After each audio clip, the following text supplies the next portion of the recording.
കൊച്ചിയിൽ വീണ്ടും ക്രിക്കറ്റ് സ്റ്റേഡിയത്തിന് പച്ചക്കൊടി ഉയരുന്നു. നെടുമ്പാശ്ശേരി വിമാനത്താവളത്തിന് സമീപം അത്താണിയിലാണ് നിർദ്ദിഷ്ട സ്റ്റേഡിയത്തിന് സ്ഥലം കണ്ടെത്തിയിട്ടുള്ളത്.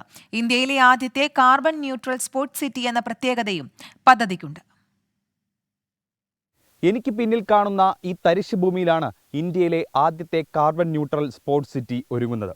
ഇടക്കൊച്ചിയിലെ നിയമക്കുരുക്കിൽ നിന്ന് പാഠം ഉൾക്കൊണ്ടാണ് നെടുമ്പാശ്ശേരി വിമാനത്താവളത്തിനടുത്തുള്ള അത്താണിയിൽ 40 ഏക്കർ വരുന്ന ഈ സ്ഥലം KCA കണ്ടെത്തിയിട്ടുള്ളത്. പരിസ്ഥിതി പ്രശ്നങ്ങളിൽ തട്ടിയാണ് ഇടക്കൊച്ചിയിൽ ക്രിക്കറ്റ് സ്റ്റേഡിയം എന്ന നീക്കം പാളിയത്.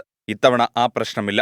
അത്താണി ചെങ്ങമനാട് 40 ഏക്കർ സ്ഥലം സ്പോർട്സ് സിറ്റിക്ക് അനുയോജ്യം. 7 സ്വകാര്യ വ്യക്തികളുടെയും 3 കമ്പനികളുടെയും ഉടമസ്ഥതയിലുള്ളതാണ് സ്റ്റേഡിയത്തിനായി കണ്ടെത്തിയ ഭൂമി. ഭൂവുടമകളുമായി ചർച്ച ചെയ്ത് ഭൂമി ഏറ്റെടുക്കുന്നതിനുള്ള പദ്ധതി ഉടൻ തയ്യാറാക്കും. സ്പോർട്സ് സിറ്റിയോട് പൊതുവെ അനുകൂല നിലപാടാണ് പ്രദേശവാസികൾക്കും. ഈ പ്രപ്പോസൽ വെച്ചപ്പോൾ തന്നെ വളരെ സന്തോഷത്തോടെ അതിനെ സ്വാഗതം ചെയ്യുന്നു, ഇപ്പോഴും സ്വാഗതം ചെയ്യുന്നു. തീർച്ചയായിട്ടും സ്റ്റേഡിയം വരുമ്പോൾ സ്വാഭാവികമായിട്ടും ആ പ്രദേശത്ത് ഒത്തിരി ഡെവലപ്മെന്റ് ആഗ്രഹിക്കുന്നു.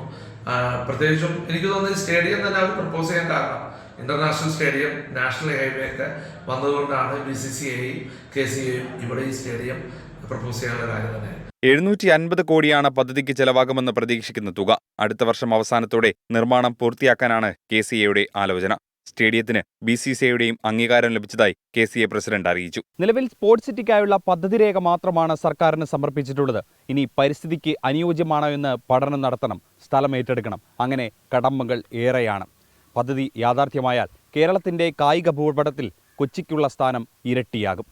കൊച്ചിയിൽ നിന്നും അഭിത്തിനൊപ്പം അജീഷ് ജയകുമാർ, 24.